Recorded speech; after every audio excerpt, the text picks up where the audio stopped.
انسان مقاصد چاہتا ہے تو بڑے لوگ گمراہ ہو گئے، الجھ گئے، زندگی کا پتہ نہیں پا سکے، اور پھر جسے اپنا پتہ چلتا نہیں وہ پریشان بھی بڑا رہتا ہے، آخر میں کیوں آیا ہوں، کیا مقصد تھا، وہ الجھ جاتا ہے۔ انسان کو اپنی معرفت پانے کے لیے معرفت الہی کی ضرورت ہے۔ من عرف نفسہ فقد عرف ربہ، وہ تلاش کرے اس کا مالک، اس کا رازق، اس کا خالق کون ہے۔ تو اللہ تعالیٰ کی پاک بارگاہ تک رسائی کے لیے اب صرف ایک ہی ذریعہ ہے، اور وہ ذریعہ ہے ذات مصطفیٰ صلی اللہ تعالی علیہ وسلم۔ یا ایھا الناس قد جاءکم برہان من ربکم، اے لوگو یہ جو میں نے تمہارے پاس اپنے نبی کریم علیہ السلام کو بھیجا ہے تو یہ رب کی طرف سے تمہارے پاس واضح دلیل آ گئی ہے۔ نبی پاک علیہ السلام کی پیروی کرنا، حضور کی اتباع کرنا، حضور کے نقش قدم چلنا، نبی پاک علیہ السلام کی بتائی ہوئی باتوں پر عمل کرنا، جن چیزوں سے سرکار نے روکا ہے ان سے رک جانا۔ جو بندہ یہ کام توجہ سے کرتا ہے اسے معرفت الہی بھی نصیب ہوتی ہے اور محبت الہی بھی نصیب ہوتی ہے۔ قرآن مجید نے فرمایا قل ان کنتم تحبون اللہ فاتبعونی یحببکم اللہ،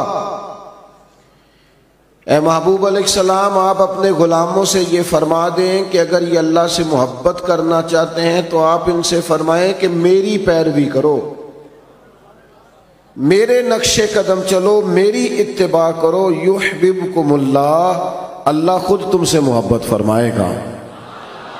نبی پاک علیہ السلام کی اتباع، حضور کی پیروی، نبی پاک کے نقش قدم چلنا، یہ انسان کو معرفت الہی دیتا ہے۔ آپ کو پتہ ہے صحابہ کرام علیہم رضوان نے جب کلمے پڑھے، مسلمان ہوئے، ایمان کی، یقین کی، تیقن کی دولت انہیں نصیب ہوئی تو پھر ان کے رنگ ڈھنگ بدل گئے۔ بڑا مشکل کام ہے اپنا کمایا ہوا مال محنت کا لا کے خرچ کرنا، لیکن جب رضائے الہی پورے طور پر مطلوب ہو اور معرفت الہی کا رنگ چڑھا ہوا ہو اور انسان کو طے ہو جائے کہ اب یہ مال میرے رب کی رضا کا ذریعہ بنے گا، تو پھر حالت یہ ہوتی ہے کہ جناب صدیق اکبر نے تن کے کپڑے بھی اتار دیے اور ٹاٹ کا لباس پہن لیا۔ تینوں لب دیاں آپ گواچے، سانو اپنی خبر نہ کوئی، ساتھوں تے پارے نے ککھ گلیاں دے، سانو آکھ دے لوگ شدائی، اسا لنگ نموس دا ساڑ کے چولا، گل پہنے تاج گدائی، او سجنا اپنا آپ گوایا تاں یار نے چاتی پائی۔ جب آپ کو معرفت الہی کا یہ جذبہ نصیب ہوتا ہے، یہ ذوق نصیب ہوتا ہے، یہ شوق نصیب ہوتا ہے، تو پھر انسان طلب کرتا ہے۔ نبی پاک صلی اللہ تعالی علیہ وسلم نے فرمایا شہید بھلا اللہ کی بارگاہ میں کیا خواہش کرتا ہے؟ اللہ کرے آپ کی زیادہ توجہ میری طرف ہو جائے، ہمارا سارا دھیان لے ہی ہمارا موبائل گیا ہے، شریکہ ہی بن گیا ہے۔ 2 4 5 لوگ بنا لیں، باقیوں کو دے دیں، اور جس نے بنانی ہے وہ ضرور بنائیں، پر بات تو میری سنیں نا۔ آپ لائیو کومنٹس بعد میں دیکھ لیجئے گا۔ عزیز دوست میری بات پر غور فرمائیں، جب آپ معرفت الہی تک پہنچ جاتے ہیں تو حضور فرماتے ہیں شہید اللہ کی بارگاہ میں عرض کرتا ہے مالک کبھی ایک دفعہ پھر بھیجے نا دنیا میں، اور پھر موقع ملے نا شہید ہونے کا۔ تیری جنت میں بڑا لطف ہے، لیکن گویا جو تیری راہ میں سر کٹانے کا مزہ ہے۔ میرے عزیز جب نبی پاک کی پیروی کی جاتی ہے تو معرفت الہی انسان کو جینے کا سلیقہ آ جاتا ہے، اسے محسوس ہوتا ہے کہ میں کوئی بڑا بامقصد کام کر رہا ہوں۔ پھر پتھر کھانا، تبلیغ کرنا، جد و جہد کرنا، کانٹوں پہ چلنا، یہ سارے کام مزہ دینے لگ جاتے ہیں۔ جب کوئی مقصد حیات ہاتھ آ جاتا ہے نا، پھر تھوڑے وقت سو کے بھی انسان نیند پوری کر لیتا ہے، تھوڑے پیسوں پر بھی گزارا ہو جاتا ہے، پھر سادہ لباس بھی ہو، سادہ کپڑے بھی ہوں، مسجد میں سونا بھی ہو، تو حضرت بلال حبشی مطمئن وقت گزارتے ہیں۔ پھر اطمینان، جب معرفت الہی نصیب ہو جائے، محبت الہی نصیب ہو جائے، تو حضور علیہ السلام نے معراج سے واپس آ کے فرمایا بلال کیا عمل کرتے ہو؟ یا رسول اللہ کیا ہوا؟ فرمایا میں نے تو جنت میں بھی تمہارے قدموں کی آواز سنی ہے۔ نبی پاک کی خالص پیروی، اتباع رسول، لیکن شرط یہ ہے کہ انسان تن من دھن سے حضور کی پیروی کرے۔ وہ چند 2 4 5 چیزوں کا دعویٰ نہ کرے، میٹھا کھانا سنت ہے، مسواک کرنا سنت ہے، داڑھی رکھنا سنت ہے، پگڑی باندھنا سنت ہے، یہ بڑی عظیم سنت ہے، پر سچ بولنا بھی سنت ہے، فاقہ کرنا بھی سنت ہے، دل بڑا رکھنا بھی سنت ہے، دل صاف رکھنا بھی سنت ہے۔ جو اپنے لیے پسند کرو وہ دوسرے کے لیے پسند کرو، یہ بھی حضور کی دی ہوئی ادا ہے۔ اپنی مرضی کا ماحول فقط نہیں بنایا جائے گا۔ جب آپ معرفت الہی کے رستے پہ چلیں گے تو لازمی شرط ہے حضور کی پیروی کریں گے۔ اتباع رسول کے بغیر کوئی اور رستہ ہی نہیں ہے جو بندے کو اطمینان دے سکے، سکون دے سکے۔ آپ ایک مطمئن زندگی گزارتے ہیں جب حضور کی پیروی میں۔ آپ دنیا میں دیکھ لیں، بہت زیادہ مہنگے کپڑے پہننے والے لوگوں سے ملاقاتیں کر لیں، بہت نئے جدید دور کا فیشن اوڑھنے والے لوگوں سے آپ مل لیں، وہ بیچارے بے چین ہی بڑے رہتے ہیں۔ 98 لوگوں نے کہہ دیا تیرے کپڑے ٹھیک لگ رہے ہیں، اور 2 نے بھی یہ نہیں کہا غلط ہے، ٹھیک نہیں، انہوں نے کہا بس ٹھیک ہے، لیکن یہ بیچارے پریشان ہو گئے ہیں کہ پتہ نہیں صحیح ہے کہ نہیں۔ حالانکہ 2 بندوں نے صرف ہلکا سا یہ کہا ہے کہ بس ٹھیک ہے، مناسب ہے، کیونکہ وہ گڈ بک میں آنا چاہتا ہے، وہ صرف دنیا کی زندگی جینا چاہتا ہے۔ المال والبنون زینت الحیات الدنیا، یہ صرف دنیا کی زینت چاہتا ہے۔ تو لیول یہ ہو جاتا ہے کہ بڑی مہنگی گاڑیوں میں لوگ بے چین ہیں، تبصرے کر رہے ہیں، زیادہ بول رہے ہیں، اپنی تعریفیں اپنے منہ سے کر رہے ہیں، بیچارے الجھے سے، بکھرے سے ٹوٹتی بکھرتی باتیں کرتے ہیں۔ لیکن اگر حضور کی اتباع نصیب ہو، اگر پیروی نصیب ہو، تو حضرت عمر نے دیکھ لیا تھا ایک دفعہ سرکار کو موٹے بان کی چارپائی پہ لیٹے ہوئے، صحیح مسلم بخاری دونوں میں موجود ہے۔ تو عرض کی یا رسول اللہ، آپ اللہ کے محبوب ہو کے اتنی مشقت کرتے ہیں؟ تو محبوب نے فرمایا عمر تم یہ پسند نہیں کرتے کہ کیسر و کسرا دنیا میں آرام کریں اور آخر میں رسوا ہو جائے، اور ہم دنیا میں تھوڑی مشقت برداشت کریں اور آخرت کی ساری عزتیں اللہ ہمیں ہی عطا فرما دیں۔ بس یہ بات جناب عمر نے پلے سے باندھ لی، زندگی کو سادہ کیا، بود و باش کو سادہ کیا، حضور کی اتباع، اور یہ چیز تسلی دیتی ہے، دل مطمئن ہو جاتا ہے۔ آپ کبھی دیکھیں محنت مزدوری کرنے والے لوگوں کو، ان کو کوئی ٹینشن نہیں ہوتی کوئی ہمیں دیکھ رہا ہے کہ نہیں دیکھ رہا، کسی کو کپڑے پسند آئے ہیں کہ۔ جو لوگ اللہ تعالیٰ کی معرفت کے بعد مطمئن زندگی گزارتے ہیں وہ ذہنی الجھاؤ سے بچ جاتے ہیں، وہ ایک مطمئن اطمینان بخش وقت گزار کے دنیا سے جاتے ہیں۔ حضرت عمر رضی اللہ تعالیٰ عنہ کے زمانے میں فتوحات بہت زیادہ ہو گئی تھی، اور مال غنیمت بھی بڑی تعداد میں آتا تھا، 25 ہزار 50 ہزار دینار بدری صحابہ کو ملنے لگے تھے، وسعت آ گئی تھی۔ اور جائز بھی ہے کہ آپ کے پاس اگر پیسے ہوں، وسعت ہوں، تو آپ کو قیمتی لباس پہننے تو منع بھی نہیں، اچھا گھر بنا لیں تو منع بھی نہیں۔ لیکن حضرت عمر کا لباس وہی پرانا سادہ، کئی جگہوں پہ پابند لگے ہوئے، آتے اسی سے جمعہ پڑھاتے، اسی سے فیصلہ کرتے، اپنی زندگی میں مست، کوئی پرواہ نہیں۔ تو بچے جب بڑے ہو جاتے ہیں پھر ہلکے ہلکے مشورے بھی تو دیتے ہیں نا۔ یہ پنکھے خود سے بند کیے ہوئے ہیں؟ اچھا ٹھیک ہے۔ تو بچے ہلکے پھلکے مشورے بھی دیتے ہیں، ٹھیک ہے کوئی بات نہیں، سب رہنے دیں، سب ٹھیک ہے۔ تو کچھ لوگوں نے مشورہ دیا کہ اتنے بڑے لوگ جناب عمر سے ملنے آتے ہیں، وزیر مشیر اور کیا بات، اور وہی سادہ اور پھٹا پرانا اور پیوند لگا ہوا لباس۔ تو سب نے مشورہ کیا کہ حضرت عمر سے کہنا چلیں کرتا ہی نیا لے لیں، آپ کے پاس مال آتا ہے آپ سارا بانٹ دیتے ہیں، حصہ تو آپ کو بھی ملتا ہے، آپ بانٹ دیتے ہیں، تو چلو تھوڑا سا حرج کیا ہے؟ تو سب نے مشورہ کیا کہ کہنا ہے حضرت عمر سے. تو ایک صحابی بولے، کہنے لگے کہنا تو ہے پر وہ شعر بھی بتاؤ جو عمر سے بات کرے گا. وہ بندہ بھی تو بتاؤ نا بھائی جو عمر فاروق سے بات کرے. تو لوگوں نے کہا ایک بندہ ہے نا جس کی عمر بات ٹالتے نہیں. کہا وہ کون ہے؟ کہا مولا علی شیر خدا. حضرت عمر ان کی بات نہیں ٹالتے. لوگوں نے حضرت علی شیر خدا کی خدمت میں عرض کی کہ حضور آپ کہیے نا جناب عمر سے کہ اب حالات بدل گئے ہیں، لوگوں کے پاس وسعت آئی ہے. حضور علیہ السلام کے زمانہ مبارکہ میں ظاہری طور پر، ورنہ تو بڑی وسعت تھی، ظاہراً اتنی وسعت نہ تھی. جناب صدیق اکبر کا زمانہ بھی کچھ ایسا ہی تھا. تو اب تو بڑا مال غنیمت آتا ہے اور حالات اور کے اور ہیں، تو حرج کیا ہے اگر نیا کرتا لے لیا جائے؟ تو حضرت علی کہنے لگے بالکل تمہاری بات ٹھیک ہے. توجہ ہے نا آپ کی؟ اور عمر سے کہنا بھی چاہیے. پر فرمانے لگے یہ بھی مجھے پتہ ہے میں کہوں گا تو وہ مان لیں گے، پر یہ تمہیں بتاؤں میں نے کوئی نہیں کہنا، میں نہیں کہوں گا کیونکہ میں عمر کی طبیعت کو جانتا ہوں. کہا پھر کیا کریں؟ فرمایا سیدہ عائشہ صدیقہ سے کہو، وہ ماں ہے نا مومنوں کی، حق رکھتی ہیں نا. لوگوں نے یہ سارا مدعا جناب عائشہ صدیقہ سے بیان کیا. بلایا جناب عمر، دوڑے حاضر ہوئے. اماں جی حکم ہو. پردے کے پیچھے بیٹھ گئے.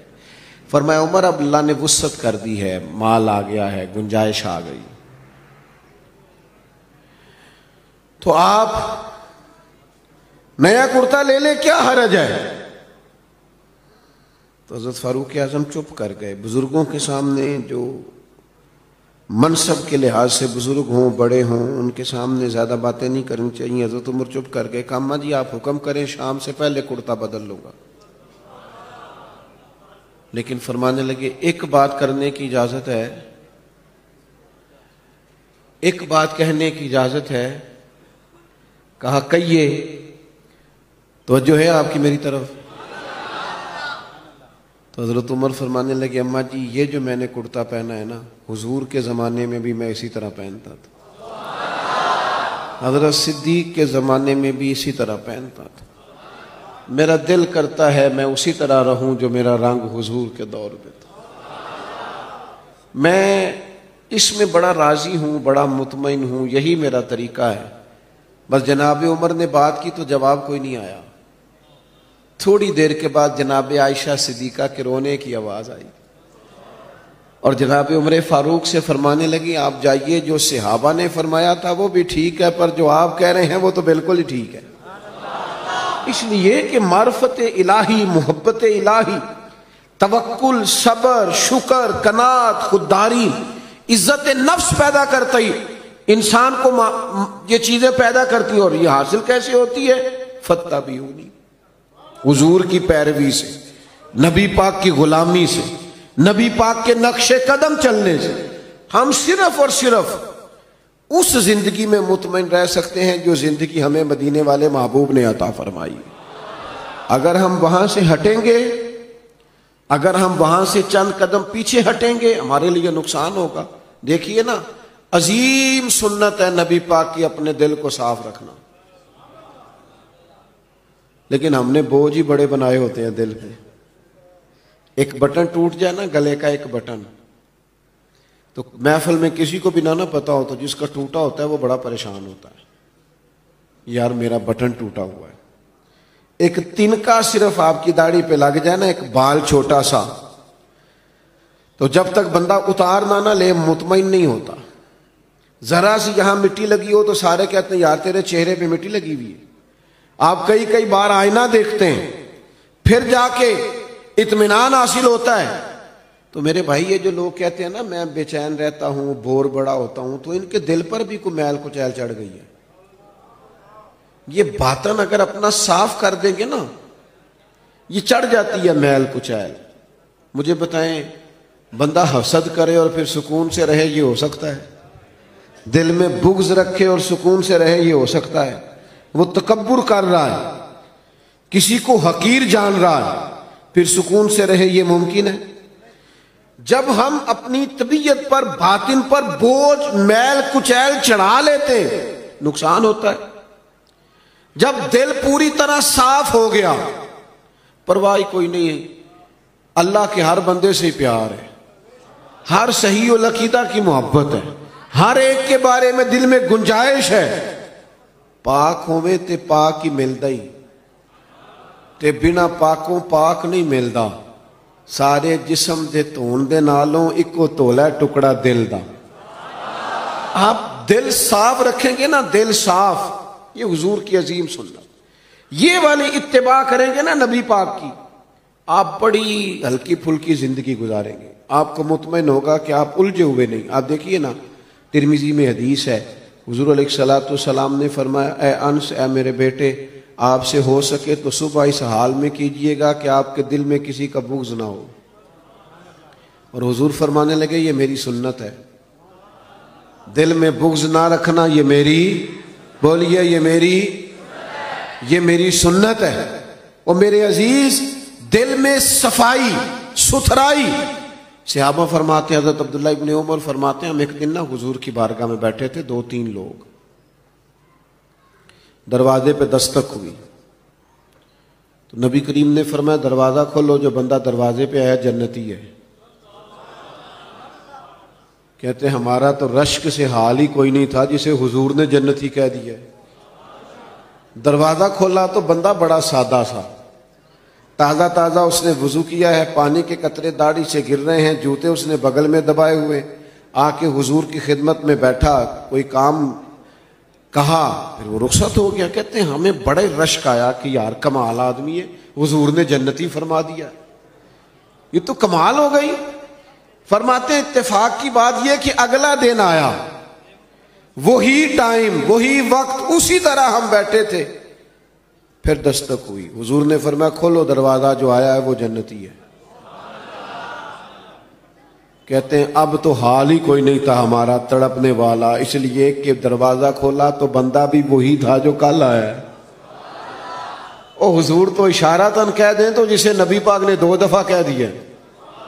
مسند امام احمد بن حنبل میں روایت موجود ہے، فرماتے ہیں حسن اتفاق کے 3را دن، وہی ٹائم، وہی وقت، اسی طرح ہم بیٹھے تھے، دروازے پہ دستک ہوئی، محبوب فرمانے لگے کھولو، وہی جنتی آیا ہے۔ فرماتے ہیں ہمارا حال نہیں تھا کوئی، اس پر ناز کرتے، رشک کرتے، غبطہ ہوتا۔ بندہ آیا، سادہ بندہ، جوتے سائیڈ پہ رکھے، پانی کے قطرے داڑھی سے گر رہے تھے، وہ کام کیا، جب وہ باہر نکلا تو حضرت عبداللہ ابن عمر کہتے ہیں میں بھی اجازت لے کے اس کے پیچھے ہو گیا، میں نے کہا یار 2-3 دن اپنا مہمان بنا لو گے؟ 2-3 دن، یہ بڑا عجیب کام ہوتا ہے نا، 2 گلیاں چھوڑ کے کسی کا گھر ہو تو وہ کہے مجھے مہمان بنا لو، تو کچھ ہوتے ہیں نا ایسے بھی مہمان، تو بن گئے مہمان، مجھے مہمان بنا لو۔ کہتے میں نے کہا بھئی میں کوئی امیر آدمی نہیں ہوں، غریب ہوں، جو روکی سوکی کھاؤں گا تمہیں بھی ملے گی، آ جاؤ۔ حضرت عبداللہ فرماتے ہیں 3 دن اور 3 راتیں میں اس کا مہمان رہا، میں پتہ کرنا چاہتا تھا وہ کیا عمل کرتا ہے، جس کی وجہ سے نبی پاک صلی اللہ تعالی علیہ وسلم نے جنت کی بشارت دے دی، میں معلوم کرنا چاہتا تھا۔ لیکن آپ فرماتے ہیں میں نے کوئی ایسی بات دیکھی نہیں، وہ عشاء پڑھ کے سوتا، فجر کی نماز تک سویا رہتا، اور میں تو درمیان میں اٹھ کے تہجد بھی پڑھتا تھا، وہ تو صرف کروٹیں بدلتا تو اللہ کا ذکر کرتا، باقی وہ ساری رات اس نے عشاء سے لے کر فجر کی اذان تک آرام کیا۔ فرماتے ہیں وہ تو تھوڑے صدقات کرتا تھا، میں زیادہ کرتا تھا۔ میں بڑا حیران تھا کہ 3 دفعہ نبی پاک صلی اللہ تعالی علیہ وسلم نے جنت کی بشارت عطا کی ہے، اور بندے کا حال یہ ہے کہ کوئی خاص عبادت نہیں۔ 3رے دن میں چھٹی لے کے اس سے اجازت لے کے جانے لگا تو وہ بھی حیران تھا کہ 3 دن بندہ رہا ہے، سمجھ کوئی نہیں آئی۔ فرماتے میں نے بھی اسے کہا یار مجھے ضرورت نہیں تھی، اصل بات یہ ہے تو بندہ بڑا کمال ہے، 3 دن تک نبی پاک نے تجھے جنت کی بشارت دی ہے، میں تو 3 دن 3 راتیں تیرا مہمان رہا، پتہ کروں تو کیا عمل کرتا ہے تاکہ میں بھی کروں۔ اور وہ فضیلت میں بھی پالوں جو تجھے حاصل ہے. فرماتے ہیں وہ کہنے لگا عمل کوئی بھی نہیں، وہی ہے جو آپ نے دیکھ لیا ہے. 5 نمازیں پڑھتا ہوں، حسب توفیق صدقہ کرتا ہوں. تو کہتے ہیں میں نے اس سے کہا یار کچھ تو ہوگا نا جو اتنی شان. تو کہنے لگا ایک چیز میرے پاس ہے، یہ آپ نے یاد رکھنی ہے، یہ ہماری محفل کا نچوڑ ہے. ایک چیز ہے، وہ کیا؟ کہنے لگا میرا دل بڑا صاف ہے، عداوت کوئی نہیں، حسد کوئی نہیں، بغض کوئی نہیں، اناد کوئی نہیں. اسی کسی دے کچھ بھی نہ لگ دے، نہ کوئی ساڈا دردی. ہم نے کوئی رٹا نہیں، کوئی کسی سے تنازع نہیں. اس نے مجھے سلوٹ کیوں نہیں کیا، فلانے نے سلام کو نہیں کیا، فلانے میرے وہ بچے کے دن رکھنے تھے مجھے بلایا کیوں نہیں، فلانے نے مشورہ کیوں نہیں کیا، منگنی پہ کیوں نہیں بلایا، ایک بندہ کیوں بلایا. میرا رٹا کوئی نہیں، دل صاف ہے. حضرت عبداللہ ابن عمر فرماتے ہیں میں سمجھ گیا. میں نے کہا تیرا دل صاف ہے نا، تو پھر مدینے والے محبوب نے بھی 3 دفعہ جنت کی بشارت عطا فرمائی. عزیز بھائیوں، ہم نے اتباع رسول کرنی ہے، پیروی کرنی ہے نبی پاک کی. یہی معرفت الہی کا بڑا ذریعہ ہے. سادہ زندگی گزارنی ہے، دلوں کو صاف رکھنا ہے، اپنے معاملات کو پوری طور پر اللہ کے سپرد کرنا ہے. باتیں زیادہ ہو نہیں سکتی، وقت کے دامن میں اتنی گنجائش نہیں سمیٹنے لگا ہوں. ایک بات میں نے ضرور کرنی ہے، آپ اتنی محبت سے دوست جمع ہوئے ہیں، چلے اللہ نے کبھی پھر موقع بنایا تو کسی کھلی جگہ پہ بیٹھیں گے انشاءاللہ تعالی. اب جو پیچھے ہیں وہ زیادہ پریشان ہیں، ان کو موقع نہیں مل رہا. ایک بات ضرور آپ سے عرض کرنی ہے، دلوں پہ جو بوجھ ہوں گے نا وہ ہمیں اپنوں سے دور کر دیں گے. غلطیاں ہو ہی جاتی ہیں. اچھا میں آپ کو بتاؤں، اپنوں کی غلطیوں کا ہمیں زیادہ پتہ اس لیے ہوتا ہے کہ ہم ان کے ساتھ جو زیادہ رہتے ہیں. انسان ہونے کے ناطے کمزوریاں دوسروں میں بھی ہوتی ہیں، پر وہ دور ہوتے ہیں تو ہمیں پتہ نہیں نہ ہوتا. کمزوریاں انسانوں میں رہیں گی، لیکن یہ جو ہم عداوت پال لیتے ہیں نا، آپ یقین کریں. ایک بوڑھے بزرگ مجھ سے کہنے لگے پیر صاحب بچے لڑ کے لیدا لیدا ہوئے نے تے اسی میاں بیوی سب تو چھوٹے نالا ہن چونکہ بھرا لڑے نے تے اسی دوجے دے گھر نہیں جا سکتے. تو کہتے بچوں کی ماں کا یہ حال ہے کہ وہ کھڑکی کھول کے بیٹھ جاتی ہے کہ میرے بچے گزریں گے تو میں انہیں دیکھ لوں. کھڑکی کھول کے بیٹھی رہتی ہے کہ میرا بڑا بیٹا گزرے گا تو میں دیکھوں گی. او یار اتنی عداوتیں، اتنی تکلیفیں. لوگ قبرستانوں میں نرے جنازے پڑھنے جاتے ہیں، صرف جنازہ، تاکہ لوگوں کو پتہ چلے میں آیا ہوں. ورنہ ہم نے دل سخت کر لی، طبیعتوں میں گھٹن ہے، ہمارے لہجے تلخ ہے. ہم حضور کا میلاد منانے آئے ہیں اور نبی پاک کی غلامی. اتباع کا تو سبق یہ ہے کہ جو پتھر بھی مارے نا طائف والوں نے اور تکلیف بھی دی، تو صحابی نے کہا حضور کرے نا دعا یہ تباہ ہو جائیں. تو فرمایا دعا نہیں کرنی ان کی تباہی کی، اس لیے کہ یہ نہیں مانتے تو ان کی آنے والی نسلیں مان جائیں گی. دل کو سخت نہیں کیا اپنے دل میں. لوگوں کے مکے والوں نے کیا کچھ نہیں کیا، پر ایک دفعہ معافی مانگی، محبوب نے کئی دفعہ معاف فرمایا. تو میرے عزیز اتباع رسول اصل ہے، اور اتباع رسول میں 2 چیزیں بنیادی ہیں، ایک سادہ رہے اور ایک دل کو صاف رکھیں. یہ 2 کام اگر کریں گے زندگی بڑی ٹھنڈی محسوس ہوگی، معیاری محسوس ہوگی، آپ خود اپنے اندر خوبصورتی محسوس کریں گے. اللہ میری آپ کی حاضری قبول فرمائے. سلام ہوگا اور یہاں بزرگ بیٹھے ہیں، ان میں سے کوئی دعا کرے گا. وما علینا الا البلاغ. کیا خوبصورت انداز ہے میرے رسول پاک علیہ السلام کا. جتنی شاندار طبیعت حضور نے مولا علی شیر خدا کی تھی اتنی کوئی کر سکتا ہے؟ اور جتنی اعلیٰ ترین تربیت اور حسن سیدہ فاطمہ کو اللہ نے دیا کسی اور کو مل سکتا ہے؟ لیکن میرے نبی پاک علیہ السلام نے ان کی شادی کے بعد ان کو اکٹھے بٹھا کے ان کے سر آپس میں جوڑ کے ہاتھ اٹھا کے دعا کی تھی کہ اے اللہ ان کے درمیان محبت پیدا فرما دے. میاں بیوی کے درمیان جو سب سے اہم چیز ہے وہ محبت ہے. بچے کہتے ہیں ہم کدھر جائیں، ابا کی سنیں کہ اماں کی سنیں؟ اور اکثر گھروں میں بچوں کی تربیت رک جاتی ہے اس لیے کہ میاں بیوی کا سلوک نہیں ہوتا، تباہی اتر جاتی. گھر کے اندر ہر شے ہے پر ان کا پیار نہیں. پتہ یہ چلا کہ گھر میں محبت نہ ہو تو گھر نہیں چلتا. اگر محبت کے بغیر ایک گھر نہیں چل سکتا تو محبت مصطفیٰ کے بغیر دین کیسے چلے گا؟ گھر نہیں چلتا میرے بھائی، ٹوٹ جاتا ہے، بکھر جاتا ہے۔ سارا کچھ ہونے کے باوجود میں نے مردوں کو روتے ہوئے دیکھا ہے، عورتیں تو روتی ہیں، میں نے مردوں کو روتے ہوئے دیکھا ہے کہ کیا کروں، 4 بچے ہیں پر اس کو نہیں سمجھ آتی، وہ پاگل ہے، مہربانی کریں وہ سیانی ہو جائے، میں بچوں کے لیے پریشان ہوں، کدھر کیا کروں؟ یعنی عورت اگر وفادار اور پیار کرنے والی نہ ہو تو مرد کو آنسو نکل آتے ہیں کہ یہ سیانی ہوتی تو میرا گھر بن جاتا۔ او بھائیو، پیار بڑا ہی ضروری ہے، یہ محبت بڑی ضروری ہے، اس کے بغیر نہیں نظام چلتا۔ محبت ہو جاتی ہے نا، چلیں ایک واقعہ سناتا ہوں آپ کو، بات زیادہ مضبوط ہو جائے گی۔ داتا گنج بخش علی حجویری، داتا صاحب نے لکھا ہے، یہ آج کل کا جو جدید نوجوان طبقہ ہے وہ ذرا بات جلدی سمجھ جائے گا۔ داتا صاحب رحمۃ اللہ لکھا ہے، حضرت عبداللہ بن مبارک رحمۃ اللہ علیہ سے کسی نے کہا کہ آپ بڑے زبردست محدث ہیں اور اتنی وارفتگی والے صوفی کم ملتے ہیں جتنے آپ ہیں، وجہ کیا ہے؟ تو حضرت عبداللہ بن مبارک فرمانے لگے، مجھے نہ توبہ کرنے سے پہلے ایک عورت سے عشق ہو گیا تھا، عورت سے۔ بڑی توجہ سے بات سمجھنا، آپ فرماتے ہیں میرا گھرانہ نمازی تھا، یہ داتا صاحب نے لکھا ہے کشف الماجوب میں۔ حضرت عبداللہ بن مبارک فرماتے ہیں کہ جس عورت سے مجھے عشق ہو گیا نا، اس کے محلے میں جا کے میں عشاء کی نماز پڑھتا تھا، اور پھر ساری رات میں اس کے گھر کے گرد رہتا تھا۔ وہ آدھی رات کو تھوڑی دیر کے لیے چھت پہ آتی تھی، 2-1 باتیں ہوتی تھیں، میں لوٹ آتا تھا۔ فرماتے ہیں ایک رات میں نے عشاء کی نماز اس کے محلے میں جا کے پڑھی، قاری صاحب نے نا کچھ آیات لمبی پڑھا دی تو مجھے غصہ آیا۔ کہہ دیتے نا لوگ مولویوں نے کام کو نہیں، سانو تے اور بھی ہیں، تو کہتے ہیں کہ نماز لمبی پڑھا دی تو مجھے غصہ آیا کہ جلدی پڑھاؤ۔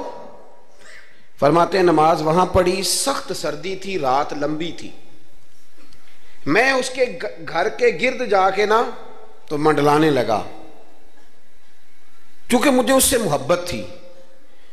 فرماتے ہیں کہ 1 گھنٹہ 2 گھنٹے 4 گھنٹے 5 گھنٹے حتیٰ کہ سحری کا وقت ہو گیا، پاؤں پھوٹنے لگی، تو وہ نا بھاگتی بھاگتی چھت پہ آئی اور کہنے لگی کہ گھر میں رش بڑا ہے، مہمان زیادہ ہیں، آج بات نہیں ہو سکے گی۔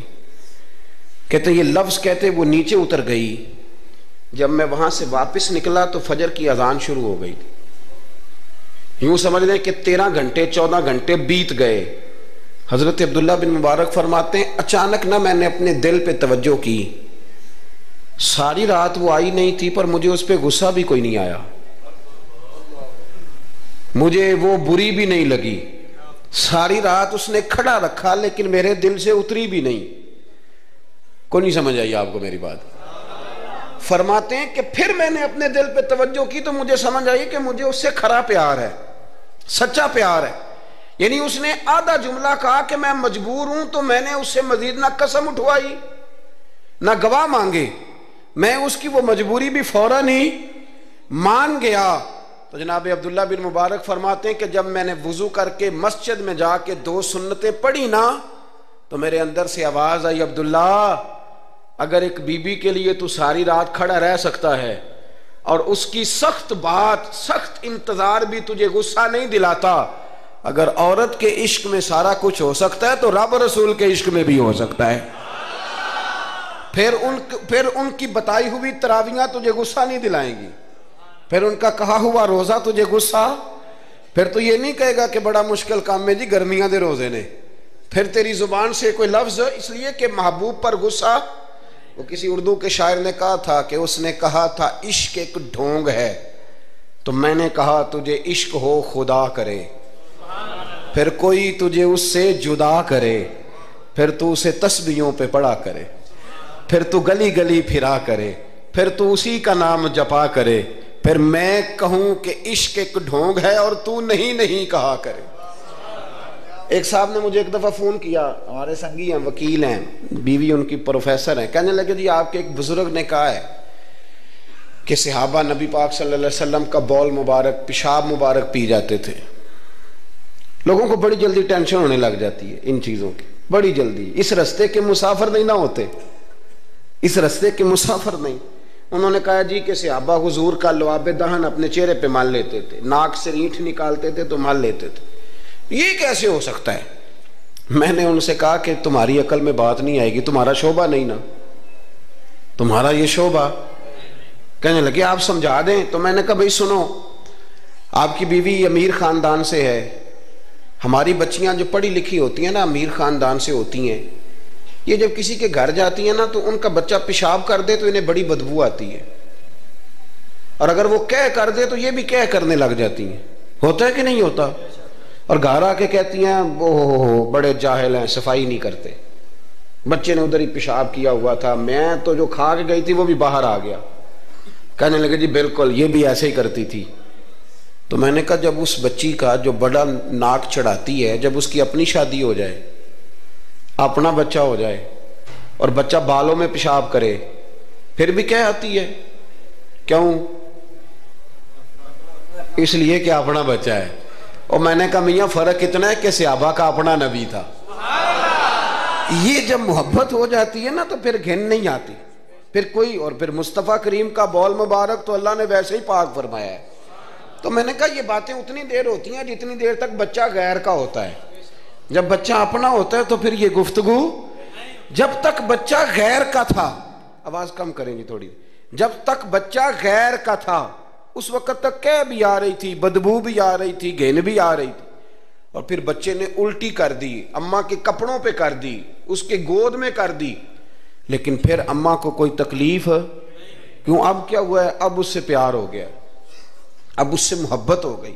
پھر بڑے بڑے سردار، یہ بخاری مسلم ہے، عروہ بن مسعود ثقفی ابھی غیر مسلم تھے، جب حدیبیہ کے مقام پہ آئے تو واپس جا کے انہوں نے پیغام مسلمانوں کو نہیں دیا، عالم کفر کو دیا، عالم کفر کو جا کے کہنے لگے کافرو مسلمانوں سے کبھی جنگ نہ کرنا۔ کہا کیوں؟ کہنے لگے میں حدیبیہ میں دیکھ کے آیا ہوں، اور میں کوئی بیوقوف آدمی نہیں، نادان نہیں کہ دیکھ کے آیا ہوں تو مطمئن ہو گیا ہوں، میں نے بڑے بڑے بادشاہ دیکھے ہوئے، میں سفیر ہوں، میں نے دنیا دیکھی ہے، لیکن جو تعظیم مصطفیٰ کریم کے غلام ان کی کرتے ہیں وہ میں نے کسی کو کرتے نہیں دیکھا، وہ میں نے نہیں دیکھا۔ کہا کیا دیکھ آئے ہو؟ یہاں تو ہمارے یہاں درود و سلام پڑھنے والے بھی غریب غریب لوگ رہ گئے ہیں۔ سنیں جی، آپ باتیں نہ کریں، بڑی مہربانی میری بات سنیں۔ ہمارے یہاں تو میلاد کے جھنڈے اٹھانے والے بھی غریب غریب لوگ رہ گئے ہیں، ناراض تو نہیں ہو گئے آپ حضرات؟ جلسے میں آنے والے بھی غریب لوگ، جلسہ کرانے والے بھی غریب لوگ، تگڑے لوگ بھی جلسہ کراتے ہیں پر کسی ایم این اے کا، وہ بھی جھنڈا لگاتے ہیں پجاروں پر کسی سیاسی جماعت کا، اپنے اپنے نصیب ہے نا۔ ساری زندگی جھوٹوں کے نعرے مارتے ہیں، سچے رسول کا نعرہ اللہ نے ہمیں عطا فرمایا ہے۔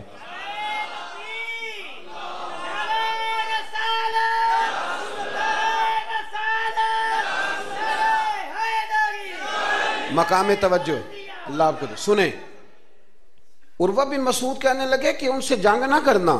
کہا کیوں؟ کہنے لگے یار میں نے بھی زمانہ دیکھا ہے پر میں عجیب ہی نظام دیکھ کے آیا ہوں کہ نبی پاک صلی اللہ تعالی وسلم نے وضو کیا ہے، کلی کے لیے پانی منہ میں ڈالا، اور جب وہ پانی واپس نکلا ہے نا تو میں نے دیکھا ہے صحابہ نے ہاتھ آگے کر دیے۔ اور عروہ کہنے لگا یہ سارے غریب لوگ نہیں تھے، ان میں بلال حبشی جیسے غریب بھی تھے اور عبد الرحمن ابن عوف جیسے سیٹھ بھی تھے۔ اور میں نے دیکھا ہے کہ جب نبی پاک علیہ السلام نے رینٹ مبارک نکالی ہے تو میں نے ابو بکر صدیق جیسے دانشوروں کو لائن میں کھڑے دیکھا ہے، میں نے عمر فاروق رضی اللہ تعالیٰ عنہ جیسے مضبوط اعصاب کے لوگ، مضبوط قوت فیصلہ رکھنے والے، ان لوگوں کو میں نے لائنوں میں کھڑے دیکھا ہے، اور میں نے علی المرتضیٰ ایسے شیر کو لائن میں کھڑے دیکھا ہے۔ میں شیروں کو دیکھ کے آیا ہوں جو لائنوں میں کھڑے ہیں، اور خواہش یہ ہے کہ حضور کی کلی کے پانی کا ایک قطرہ مل جائے، قطرہ۔ اور یار میں نے عجیب رنگ دیکھا ہے، عجیب۔ آج تو میری جماعت کا یہ حال ہوا ہے کہ جعلی پیروں پہ تنقید کرتے کرتے لوگوں نے اصلیوں کا ادب بھی چھوڑ دیا ہے۔ اب تو یہ حال ہوا ہے کہ یہاں درد والی سوز والی مجالس میں بھی یوں لگتا ہے محفل نہیں میلہ ہے۔ کہاں گئے آنسو، کہاں گیا درد، کہاں گیا ادب، کہاں گیا سوز، کہاں گئی وہ کیفیات؟ عروہ بن مسعود کہنے لگے خبردار ان سے جنگ نہ کرنا، اس لیے کہ جو اپنے مصطفیٰ سے اتنا پیار کرتے ہیں وہ دین کا جھنڈا کبھی زمین پہ نہیں گرنے دیں گے۔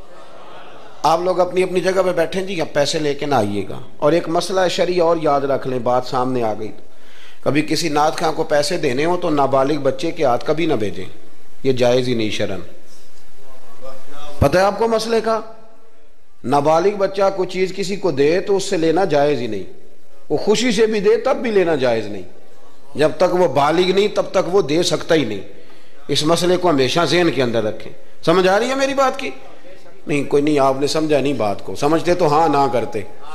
نابالغ بچے کو کبھی پیسے دے کے نہیں اٹھائیں، اس لیے کہ جائز نہیں اس کے ہاتھوں سے لینا، جائز نہیں. ورنہ مولانا دیدار علی شاہ صاحب رحمۃ اللہ علیہ اعلیٰ حضرت کے خلیفہ تھے. وہ کہتے مجھے کئی دفعہ میرے یاروں نے کہا تھا کہ اعلیٰ حضرت سے ملنے چلے، تو میں کہتا تھا میں خود سید ہوں، خود عالم ہوں، میں کیوں جاؤں کسی کے پاس. کہتا جس دن پہلے دن گیا نا تو ایک چھوٹا طالب علم کنویں پہ پانی نکال کے وضو کر رہا تھا. میں نے کنویں سے پانی میں نے سمجھا کہ ڈیوٹی، آپ کو پتا نا بڑی مصیبت ہوتی ہے طالب علموں کے حصے میں آئی ہوئی، سارے کام ان بیچاروں نہیں کرنے ہوتے ہیں. یعنی قدموں کے نیچے فرشتوں نے پارے بچھائے ہوتے ہیں اور کندھے کے اوپر کمیٹی والوں نے قربانی کی کھال رکھی ہوتی ہے. یہ طالب علموں کا عشر ہوتا ہے. تو وہ طالب علم بیچارہ پانی نکالا ہوا تھا، اس نے سید صاحب کہتے ہیں میں وضو کرنے لگا نا تو طالب علم کہنے لگا بابا جی پوچھ تو لو، پانی تو میرا ہے. میں نے سمجھا کہ شاید خدمت پہ مامور ہے، نمازیوں کو وضو کرا. اس نے کہا پانی تو میرا ہے. تو میں نے کہا چل بیٹے تو اجازت ہی دے دے میں وضو کر لوں. تو کہنے لگا آپ کو مسئلے کا پتہ ہونا چاہیے، میں نابالغ ہوں، اپنی مرضی سے بھی چیز کسی کو نہیں دے سکتا. سید صاحب کہتے ہیں میں نے اللہ اکبر کہا اور میں نے کہا دیدار علی شاہ تو بڑا عالم ہے، پر احمد رضا کے تو نابالغوں کا علم بھی تجھ سے زیادہ ہے. اس کرمد ہے اہل دول رضا اور پڑے اس بلا میں میری بلا. میں تو گدا ہوں اپنے کریم کا، میرا دین پا رہا ہے نانے. آمدام برسر مطلب رسول پاک کی محبت یہ انسان کو سجاتی ہے، سنوارتی ہے، تکبر دور کرتی ہے، عاجزی پیدا کرتی ہے. یہ روح کا وضو کراتی ہے. جب حضور کی محبت میں لوگ روتے ہیں تو پھر انسان کا دل صاف ہو جاتا ہے. نبی پاک کی محبت انسان کو آداب کا پابند کرتی ہے، وہ نعت کے ساتھ وابستہ ہو جاتا ہے. مسجد کی صفائی کرنا اس کے لیے آسان ہو جاتا ہے. حضور سے محبت ہوتی ہے تو بہانے نہیں کرتا بندہ کہ اب میں رمضان سے نماز شروع کروں گا، حج کر کے آؤں گا تو نیک بنوں گا، داڑھی رکھوں گا تو لوگ کیا. پھر یہ بہانے ختم ہو جاتے ہیں، اس لیے کہ محبت عمل کرنا آسان کر دیتی، محبت آسانی پیدا کرتی. حضرت ابو بکر صدیق رضی اللہ تعالیٰ عنہ سے کسی نے پوچھا تھا کہ آپ سب سے زیادہ راضی کب ہوئے؟ حدیث بخاری مسلم میں بھی ہے پر کنز المال سے عرض کر رہا ہوں، وہاں تفصیل زیادہ ہے. حضرت ابو درداء رضی اللہ تعالیٰ عنہ فرماتے ہیں کسی نے پوچھا راضی کب ہوئے؟ انسان بڑی دفعہ راضی ہوتا ہے نا. جب مسلمان ہوئے تھے تب بھی بڑے راضی ہوئے ہوں گے، جب اللہ نے بیٹا دیا تھا تب بھی بڑے راضی ہوئے ہوں گے، اور پھر اللہ نے انہیں امیر المومنین بنایا. یہ سارے وقت ہوتے ہیں نا خوشی کے. کہا راضی کب ہوئے؟ تو صدیق اکبر بیٹھ گئے. فرمانے لگا بتاتا ہوں. کہ بتائیے. فرمانے لگے اس دن بڑا ہی راضی ہوا تھا جس دن میں نبی پاک کو مکے سے مدینے لے کے جا رہا تھا صلی اللہ علیہ وسلم. میں بڑا راضی ہوا. کہا کس طرح؟ تو حضرت صدیق اکبر فرماتے ہیں جب ہم مکے سے مدینے جا رہے تھے تو گرمی زیادہ تھی. میں نے دیکھا کہ حضور کو پسینہ آ رہا ہے اور پسینے کے قطرے میں نے چہرے پر ٹپکتے دیکھے. فرماتے میں پریشان ہو گیا کہ کوئی ٹھنڈا سایہ ملے تو میں حضور کو تھوڑا آرام کراؤں.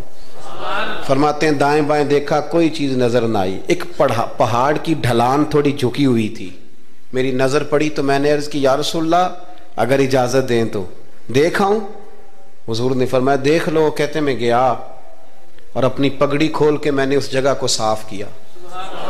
پھر میں نے وہاں اپنی چادر بچھائی، عرض کی حضور تھوڑی دیر آرام کر لیں. او بھائی یہاں لوگ کہتے ہیں تعلیمات کی بات کرو، نماز روزہ حج زکوٰۃ کی بات کرو، اور جب تک ذات سے پیار نہیں نہ ہوتا بندہ بات بھی نہیں مانتا. یہ محبت مصطفیٰ ہوگی تو سارے کام آسان ہو جائیں. عشق رسول صلی اللہ تعالی علیہ وسلم آسان کر دے گا جینا. اعلیٰ حضرت فرماتے ہیں عشق تیرے صدقے جلنے سے چھٹے سستے، جو آگ بجھا دے گی وہ آگ لگائی ہے. حضور صلی اللہ علیہ وسلم کے لیے میں دیکھ کے آیا سایہ. آپ فرماتے ہیں پھر میں نے عرض کی یا رسول اللہ صلی اللہ علیہ وسلم تھوڑی دیر آرام کریں. کہتے ہیں حضور لیٹ گئے تو میرے دل میں خیال آیا کہ کوئی ٹھنڈی چیز ملے نا تو مصطفیٰ کریم کو پیش کروں. کہتے ہیں دائیں بائیں دیکھا تو ایک چرواہا بکریاں چرا رہا تھا. اس سے میں نے کہا کہ دودھ دے دو گے تھوڑا سا؟ وہ کہنے لگا کہ اگر آپ ڈیرے پہ مانگتے تو 3 دینار، یہاں 4 دینار کا۔ آپ فرمانے لگے میں نے تو سوچا تھا تو بہت بڑی قیمت مانگے گا، صرف 4 دینار۔ کہتے ہیں اسی وقت دیا۔ میں نے اسے کہا کہ پانی کہاں ملے گا؟ ذرا دیکھنا، یہ صحابہ روایت کر رہے ہیں، محدثین قبول کر رہے ہیں، جرح و تعدیل کے بعد اپنی کتب میں لا رہے ہیں، اس کا مطلب ہے یہ بھی دین کی اصل ہے، اس کا مطلب ہے یہی بنیادی دین ہے جو ہمارے محدثین نے ہم تک پہنچایا۔ میرے رسول کریم علیہ السلام کے غلاموں، حضرت ابوبکر صدیق رضی اللہ تعالیٰ عنہ کہتے ہیں میں نے کہا کہ پانی کہاں ملے گا؟ وہ کہنے لگا پانی بڑی دور ہے۔ میں نے کہا کتنی دور ہے؟ کہنے لگے وہ پہاڑ کے پیچھے۔ میں نے کہا سفر نہ بتا، بس تو رستہ بتا۔ اس لیے کہ جب عشق سکھاتا ہے آداب خود آگاہی، پھر کھلتے ہیں غلاموں پہ اسرار شہنشاہی۔ بتا جانا کہاں ہے؟ حضرت ابوبکر صدیق رضی اللہ تعالیٰ عنہ کہتے ہیں اس نے کہا پہاڑی کے پیچھے کنواں ہے۔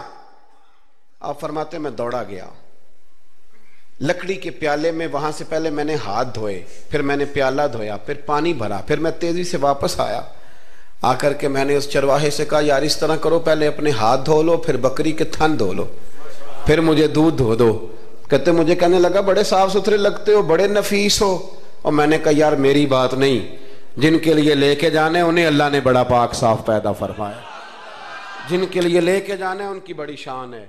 جناب ابوبکر صدیق فرماتے ہیں اس نے مجھے کہا تو خود ہی دھو لے۔ فرماتے ہیں میں نے پہلے بکری کے تھن دھوئے، پھر دودھ دھویا، شدید گرمی، پھر وہ پیالہ لے کے میں کنویں پہ گیا، پھر وہاں سے پانی نکالا، پھر میں نے اس کو رکھ کے پیالے کو اس پانی میں ٹھنڈا کیا۔ جب دودھ ٹھنڈا ہو گیا تو میں اب آ رہا ہوں، آہستہ آہستہ اس لیے چل رہا ہوں کہ دودھ گر نہ جائے، اور پریشان اس بات میں ہوں کہ دیر ہو گئی تو دوبارہ گرم نہ ہو جائے۔ آپ فرماتے ہیں لا کے میں محبوب کی بارگاہ میں حاضر ہوا تو حضور کی آنکھ مبارک لگی ہوئی تھی۔ اب دل میں خیال آیا جگا میں سکتا نہیں، اور اگر حضور دیر سے اٹھے تو پھر گرم ہو جائے گا۔ کہتے ابھی میں کھڑا ہوا ہی تھا کہ میرے مصطفیٰ نے آنکھیں کھول دی، رسول کریم علیہ السلام نے آنکھیں کھولی۔ حضرت ابوبکر صدیق فرماتے ہیں گھٹنوں کے بل بیٹھ کر جب میں نے وہ دودھ کا پیالہ مصطفیٰ کو پیش کیا، اس پردیس میں، اس سفر میں، جب دائیں بائیں کوئی اور نہیں تھا، جب وہ میں نے پیش کیا نا، حضور نے پہلے 3 گھونٹ پیے۔ فرمانے لگے ابو درداء جب وہ 3 گھونٹ پی کے میری طرف دیکھ کے حضور مسکرائے نا تو میں کھل کے رویا، میں کھل کے رویا۔ اور فرماتے ہیں جب نبی پاک نے وہ سارا دودھ پی لیا اور حضور نے فرمایا نا مجھے بڑا اچھا لگا ہے، تو فرماتے ابو درداء میں اس دن اتنا راضی ہوا، اتنا راضی ہوا کہ نہ اس سے پہلے کبھی ہوا تھا نہ اس کے بعد کبھی ہوا۔ ذات رسالت کے ساتھ صحابہ کا جو تعلق ہے نبی پاک کی ذات کے ساتھ، یہ نا عقل مند آدمی بیچارہ ساری زندگی بحث ہی کرتا رہتا ہے۔ میں نے دیکھیں ساری زندگی، حضرت ملا رومی فرمایا کرتے تھے اللہ نے لوگوں کو عقل دیا استعمال کرنے کے لیے، پر لوگ ساری زندگی عقل کے ہاتھوں استعمال ہوتے رہے۔ عقل مندوں کا مرشد بھی کوئی نہیں ہوتا، کئی میری طرح کے پڑھے لکھے ہوتے ہیں ان کا بھی پیر کوئی نہیں ہوتا، وہ خود ہی بہت بڑے پیر ہوتے ہیں، کوئی نہیں جس سے رہنمائی لے، اس لیے کہ وہ نفس اتنا موٹا ہو جاتا ہے کہ کسی جگہ نہ پیار کرنے دیتا ہے نہ محبت کرنے دیتا ہے، 4 پیسے آ جائیں تو اس آدمی کا بھی کوئی رہنما نہیں ہوتا، اس لیے کہ اب وہ خود سارا کچھ ہو جاتا ہے۔ بھائیو رسول پاک کے غلاموں نے جب مصطفیٰ کریم کی باری آئی تو عقل نبی پاک کے قدموں پہ قربان کر دی، پھر انہوں نے دائیں بائیں ادھر ادھر نہیں دیکھا، کبھی نہیں کوئی سوال کوئی جواب، کبھی ادھر ادھر نہیں گئے، سیدھا ذات رسالت کے ساتھ پیار۔ پڑھیے یہ روایت تو مشکات میں بھی ہے، طبرانی میں بھی ہے، صلح حدیبیہ کا معاہدہ لکھا جا رہا تھا۔ توجہ ہے میرے دوستوں، ہم ویسے ساری زندگی یہی سنتے رہے ہیں کہ الامر فوق الادب، حکم ادب پہ فوقیت رکھتا ہے، سنا یہی ہے، لیکن صلح حدیبیہ کا معاہدہ لکھا جا رہا تھا، لکھنے والے تھے مولا علی شیر خدا رضی اللہ تعالی عنہ، حضرت علی لکھ رہے تھے، حضور نے فرمایا لکھو، لکھا، حضرت علی نے پہلی عبارت لکھی تو لکھا محمد الرسول اللہ صلی اللہ علیہ وسلم، اور قریش مکہ کے درمیان معاہدہ، جب لکھا نا محمد الرسول اللہ صلی اللہ علیہ، ابو سفیان بول پڑے, کہنے لگے جی آپ محمد ابن عبداللہ لکھیں, کیونکہ ہم معاذ اللہ ہم رسول اللہ تو مانتے نہیں, یہ مان جائیں تو جھگڑا ختم. محمد ابن حضور محمد ابن عبداللہ بھی ہیں نا, اور محمد رسول اللہ بھی ہیں. امام زرقانی کہتے ہیں نبی کریم علیہ الصلوۃ والسلام نے فوراً کہا حضرت علی سے, علی اس طرح کرو رسول اللہ کاٹ کے نہ تو ابن عبداللہ لکھ دو. حضرت مولا علی شیر خدا خاموش ہو گئے. سنا ہم نے یہی ہے ساری زندگی کہ حکم فوقیت رکھتا ہے, لیکن حضرت علی خاموش ہو گئے. حضور نے دوسری دفعہ کہا علی رسول اللہ کاٹ کے نہ تو محمد ابن عبداللہ لکھ دو. حضرت مولا علی شیر خدا خاموش ہیں. تیسری دفعہ جب حضور نے کہا تو امام زرقانی کہتے قلم نیچے رکھا حضرت علی نے, ہاتھ باندھے اور آنکھوں میں آنسو آ گئے. کہا یا رسول اللہ میں مجبور ہوں, مجھے رسول اللہ لکھنا تو آتا ہے پر کاٹنا نہیں آتا. حضور میں نا یہاں مجبور ہوں, حضور میں مجبور ہوں, لکھنا آتا ہے پر کاٹنا. بھئی سوال اٹھتا ہے نا کہ لکھنا آتا ہے تو کاٹنا کیوں نہیں آتا؟ لیکن 1500 صحابہ موجود تھے, کسی نے اعتراض نہیں کیا کہ علی حضور حکم دے رہے ہیں لکھو, کیوں نہیں لکھ رہے؟ جہاں وہ مفتی ہوتا نا, وہ B com M S C تو فٹافٹ درس دیتا, مولانا آپ یہ کیا کہہ رہے ہیں, حضور نے کہا تو ویسے کریں. اور میرے بھائی جب محبت ہوتی ہے نا, ایک شعر ہے خواجہ غلام فرید صاحب کا, اگر آپ کی سمجھ میں آئے تو بڑی اچھی بات ہے, نہ آئے تو پھر بھی بڑی اچھی بات ہے, اگر سمجھ میں آئے تو کیا بات. خواجہ غلام فرید صاحب کہا کرتے تھے تن تندور ہڈاں دا بالن تے اسی ہاواں نال تپایا, کپ کپ مکیاں پیڑے کیتے اتوں عشق پلیتھن لایا, تن دا سالن من دی ہانڈی تے لون صبر دا پایا. غلام فریدا وے میں ساری تیری, تینوں اجے یقین نہیں آیا. غلام فریدا وے میں ساری تیری, تینوں اجے یقین نہیں آیا. حضرت مولا علی شیر خدا رضی اللہ تعالیٰ عنہ کہنے لگے حضور کاٹا, بولیے کاٹا. پتہ نہیں یا رسول اللہ لکھا ہوتا ہے تو لوگ کیسے کاٹ لیتے ہیں, یا رسول اللہ لکھا ہوتا ہے کاٹ دیتے ہیں, کیسے کاٹ دیتے ہیں خدا بہتر جانے. مولا علی سے تو نہیں کاٹا گیا. حضرت علی شیر خدا فرمانے لگے نہیں کاٹا جاتا. میرے مصطفیٰ کریم کے غلاموں, آپ یقین کرو پاکستان میں 5 لاکھ کے قریب ہے نفسیات کے مریض. عقل کے گھوڑے دوڑا دوڑا کے لوگ پاگل ہو گئے.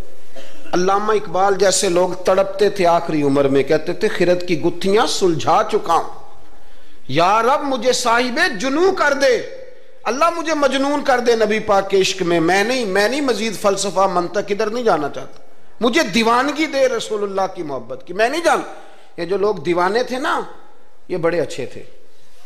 اب تو بحث ہی رہ گئی ہے, عمل ختم ہو گیا ہے, اب بحث رہ گئی. جس کو 35 سال ہو گئے نا میلاد مناتے, وہ بھی ہر سال آ کے پوچھ لیتا ہے کہ جائز تو ہے نا منانا.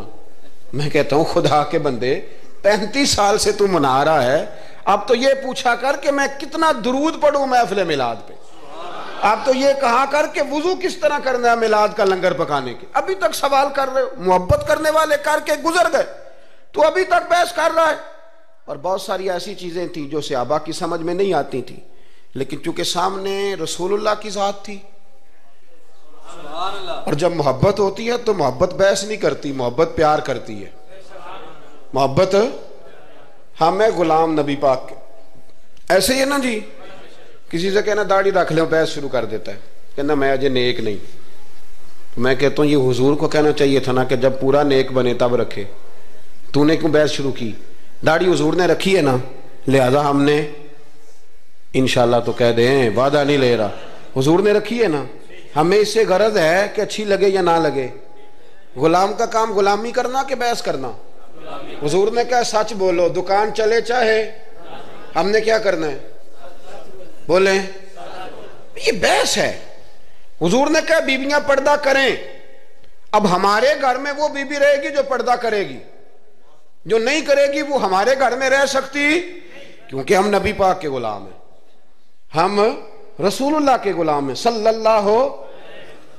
امام احمد بن حنبل رحمۃ اللہ علیہ بازار گئے تو غلام خرید کے لائے.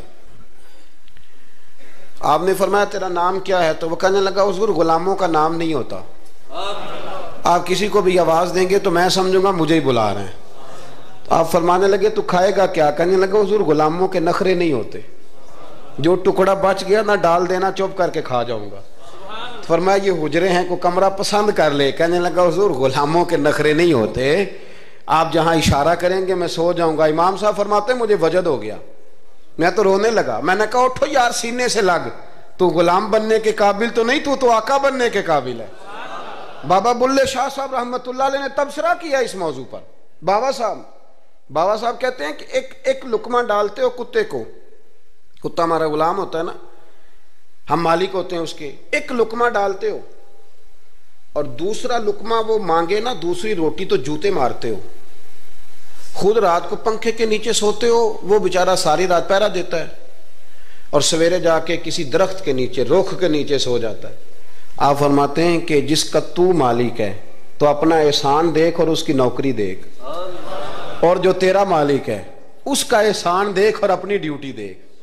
خود تو بہنے کیا کہتے ہیں بابا صاحب کہتے ہیں راتی جاگیں تے شیخ صداویں، تے راتی جاگ دے کتے، تیتھوں اتے مالک دا در مول نہ چھڑ دے، پاویں مارو 100 جتے، تیتھوں اتے ایک برکی دا قدر پچھانن، پاویں مالک ہو ون ستے، تیتھوں اتے رکھا سکھا کھا، دنے جا رکھاں وچ ستے، تیتھوں اتے اٹھ بلیا چل یار منا لے نہیں تے بازی لے گئے نہیں کتے، اٹھ بلیا چل یار منا لے نہیں تے بازی لے گئے، وہ تو آگے گزر جائیں گے اس طرح، اور تو اشرف المخلوقات ہے۔ تھوڑا خیال کریں، ایک صحابی تھے حضرت ابو جندل رضی اللہ تعالی، ہماری محبت رسول صلی اللہ علیہ وسلم بحثوں میں رہ گئی، بحثوں میں اتنے کمزور ہیں ہم کہ آج تک بحث کر رہے ہیں، آج تک کہ حضور پہ درود کون سا پڑھنا چاہیے۔ خدا کے بندے جس کو محبت ہوتی ہے نا وہ بحث نہیں کرتا، وہ درود پڑھتا ہے۔ درود و سلام پڑھنے والے کم ہیں، مسئلہ پوچھنے والے زیادہ ہیں، آپ یقین کریں۔ یا رسول اللہ کا نعرہ لگانے والے جوش کے ساتھ وہ تو چند ملتے ہیں علاقے میں، اور اس پر دلائل لینے والا سارا شہر ہے۔ خدا کا خوف کریں، عمل کریں۔ دین کو بحث کرنے نہیں آیا کہ ہر موضوع پر بحث کریں، فیس بک پہ اپنی رائے کا اظہار کریں۔ دین بحث کے لیے نہیں آیا، اسے موضوع بحث نہ بناؤ، یہ عمل کرنے کے لیے، اس پر عمل کریں۔ حضرت ابو جندل رضی اللہ تعالیٰ عنہ حضور حدیبیہ تک تشریف لائے، نبی کریم علیہ السلام۔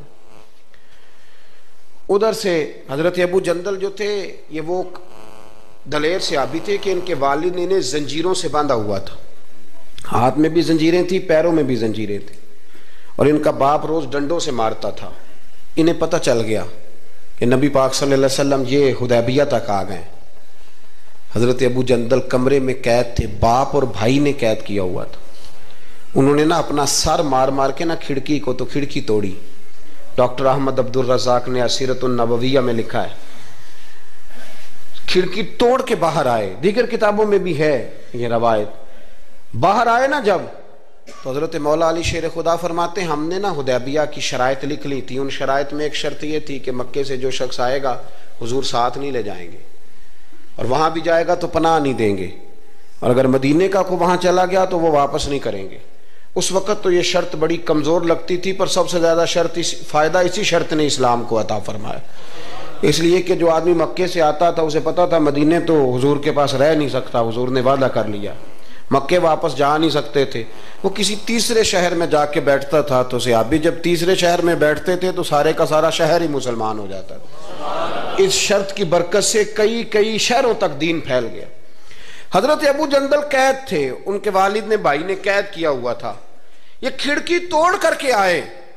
میرے دوستو جب حدیبیہ میں پہنچے تو حضرت علی کہتے ہیں جس رستے سے یہ چل کے آئے تھے، چونکہ پیروں میں زنجیریں تھیں تو جہاں سے چل کے آ رہے تھے خون بہتا آ رہا تھا، خون بہتا آ رہا تھا۔ فرماتے ہیں آ کے حضور کے سامنے کھڑے ہوئے تو بڑے درد سے روئے، بڑے درد سے، یا رسول اللہ مجھے چھوڑ کے نہ جائیے گا، میرا باپ ڈنڈوں سے مارتا ہے، تو مجھے بتا باپ کبھی ایسے چھوڑ کے چلا جائے اور مرشد چھوڑ کے چلا جائے تو کچھ چیز باقی رہتی ہے، لیکن عشق جب سچا ہوتا ہے تو میں شروع میں کہہ چکا پھر محبوب پہ غصہ نہیں آتا، پھر کوئی بات ایسی نہیں ہوتی جو دل میں رہ جائے۔ میرے کریم رسول صلی اللہ تعالی علیہ وسلم کے سامنے درد سے روئے، یا رسول اللہ چھوڑ کے نہ جائیے گا، حضور یہ دیکھیں میرا باپ مجھے ڈنڈوں سے مارتا ہے۔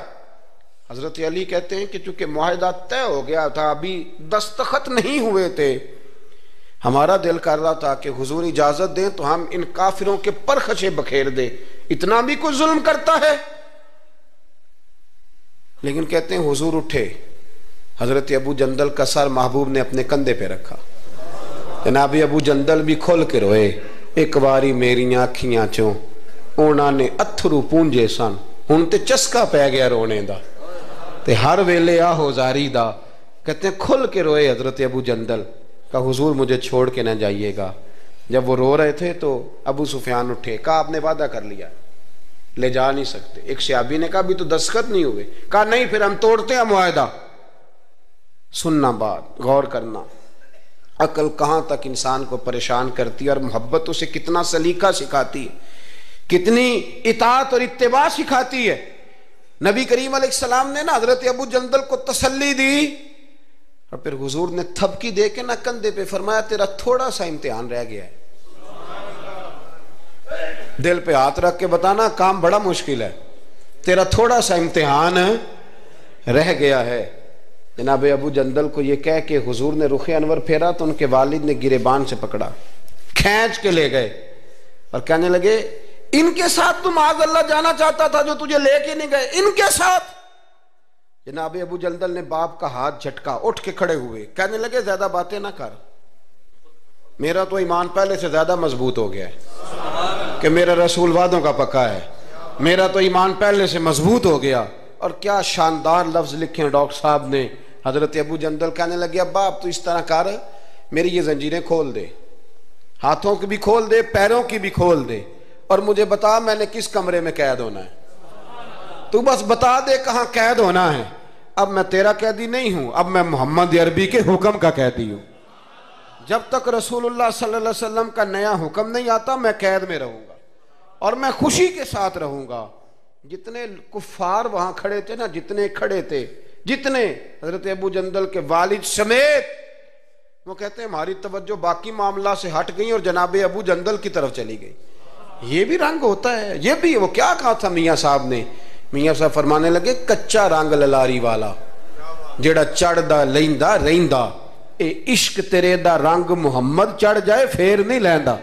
یہ پکا رنگ ہوتا ہے۔ اپنے آپ کو سمیٹیں، دین کے ساتھ خشک رشتہ بناؤ گے تو لمبا نہیں چلے گا، لمبا نہیں چلے گا۔ جو بوجھ سمجھ کے نماز پڑھتے ہیں نا، وہ تو زور سے عصر تک مسجد کے حجرے میں گپے لگا رہے ہوتے ہیں، عصر کی اذان ہوتی ہے تو کام یاد آ جاتا۔ یہ بہت بڑی سزا ہے۔ ساری زندگی انسان باقی سارے کام دلچسپی سے کرے اور نماز اس پر بوجھ رہے تو اسے توبہ کرنی چاہیے کہ کہاں کوئی ایسی کوتاہی ہے جس کی وجہ سے یہ سارا کچھ ہے۔ میرے بھائی، جب محبت ہوتی ہے پھر سجدے بھی طویل ہوتے ہیں، جب محبت ہوتی ہے پھر قرآن پاک کی تلاوت کی بھی کثرت ہوتی ہے، جب محبت ہوتی ہے سارے کام آسان ہو جاتے ہیں۔ حضور سے محبت کریں، وہ کیسے پیدا ہوگی؟ درود و سلام زیادہ پڑھا کریں، حضور کی نعتیں زیادہ سنا کریں۔ اور نعت کے لیے محفل ضروری نہیں ہوتی، اب تو ٹیپ ریکارڈر پہ بھی نعت مل جاتی ہے۔ رات کو کوشش کریں نعت سن کے سویا کریں، نعت سن کے۔ مجھے ایک سنگی نے کہا ایک دفعہ کہ محبت رسول بچوں میں پیدا کرنی ہو تو کیا طریقہ ہے؟ تو میں نے کہا میں نے تو ایک بزرگ کو دیکھا ہے، میرا خیال ہے اس طرح محبت پیدا ہو ہی جاتی ہے۔ ایک ہے میں تقریر کر رہا ہوں محبت رسول پہ، تو یہ تو کئی دفعہ رٹے رٹائے جملے بھی ہو سکتے ہیں۔ ایک ہے میرے بچوں میں جب محبت رسول پیدا ہوگی تو وہ میرا عمل دیکھیں گے، اس سے محبت کریں گے۔ ایک بزرگ گھر میں لیٹیں، اچانک رونے لگے، بیوی جاگی، بچوں کو جگایا پتہ کرو۔ بچے کہنے لگے اماں آپ پوچھیں، پوچھ کے باہر آئی کمرے سے، اماں ابا کو کیا ہے؟ کہ تمہارے والی بات نہیں، اتنا زور زور سے کیوں رو رہے ہیں؟ کوئی حکیم طبیب کا معاملہ ہے، ڈاکٹر کا تو بلاتے ہیں۔ کہ بیٹا تمہارے والی بات۔ کہ اماں بتائیں تو صحیح ماجرا کیا ہے؟ کہ بیٹا کچھ بھی نہیں، تمہارے ابا کو مدینہ یاد آتا ہے، رسول اللہ کا شہر یاد آتا ہے، اس درد سے رو رہے ہیں۔ بتاؤ بچوں میں محبت رسول پیدا ہوگی کہ نہیں ہوگی؟ وہ تڑپ آئے گی کہ نہیں آئے گی؟ وہ سمجھیں گے نا اس بات کو کہ یہ بھی ایک دکھ ہے، یہ بھی ایک تکلیف ہے۔ لیکن اگر ابا صرف اسی لیے روئے کہ 10 لاکھ ڈوب گیا ہے، صرف اسی لیے روئے کہ وہ سامنے والا پلاٹ نہیں مل رہا، تو پھر بچوں میں محبت نہیں پیدا ہوتی، لالچ ہی پیدا ہوتا ہے۔ عمل ہمارا، کردار، کچھ تو آنسو ایسے ہوں جو ہم نے نبی پاک کے لیے سنبھال کے رکھے، جو مدینہ شریف جا کے بہانے ہو محفوظ کر کے رکھے ہوں. دعا کرتا ہوں اللہ تعالیٰ کی بارگاہ میں اللہ ہمیں اپنے محبوب کی سچی غلامی عطا فرمائے, غلامی میں زندہ رکھے, غلامی میں موت عطا فرمائے. آمین. آخر دعوانا الحمدللہ.